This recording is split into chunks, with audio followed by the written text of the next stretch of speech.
mudahnya, stunting adalah kondisi di mana anak mengalami gangguan pertumbuhan sehingga tubuhnya lebih pendek ketimbang teman-teman seusia. Itulah pengertian dari stunting.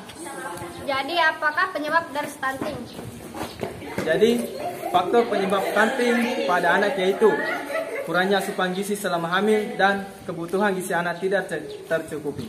Selain daripada itu, ada beberapa faktor lain yang menyebabkan stunting pada anak, yaitu kurangnya pengetahuan ibu mengenai gizi saat hamil, sebelum hamil, dan setelah melahirkan.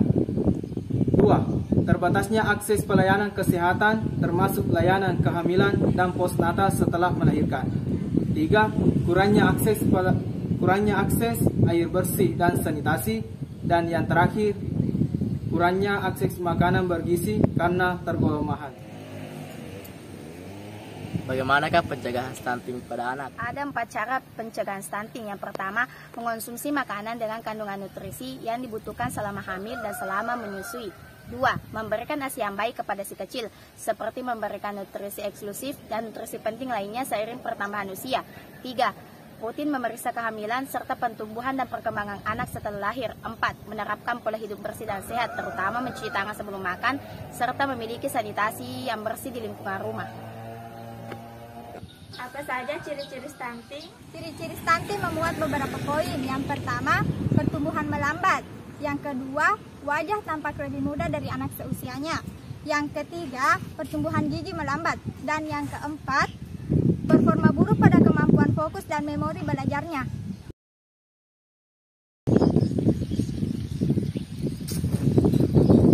Yang kelima, pada usia 8-10 tahun, anak cenderung lebih pendiam, bahkan mengurangi kontak mata dengan orang-orang di sekitarnya.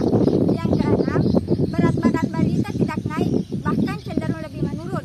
Yang ketujuh, pertumbuhan tubuh anak terhambat, seperti telat menarja atau menstruasi pertama pada anak perempuan.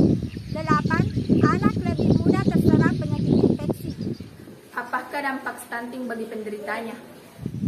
Dampak jangka pendek stunting adalah terganggunya perkembangan otak, kecerdasan, gangguan pertumbuhan fisik, serta gangguan metabolisme. Adapun dampak jangka panjang stunting jika tidak diatasi dengan baik sedini mungkin akan berdampak. Yang pertama, menurunkan perkembangan pertumbuhan kognitif otak anak. Yang kedua, kekebalan tubuh lemah sehingga mudah sakit. Yang ketiga, risiko tinggi munculnya penyakit metabolik seperti kegemukan. Yang keempat, penyakit jantung. Yang kelima, penyakit pembuluh darah. Yang keenam, kesulitan belajar. Apakah pertumbuhan anak stunting bisa kembali normal? Jadi, sebagaimana yang kita ketahui bahwa pengertian dari stunting adalah kondisi gangguan pertumbuhan yang tidak dapat dikembalikan seperti semula.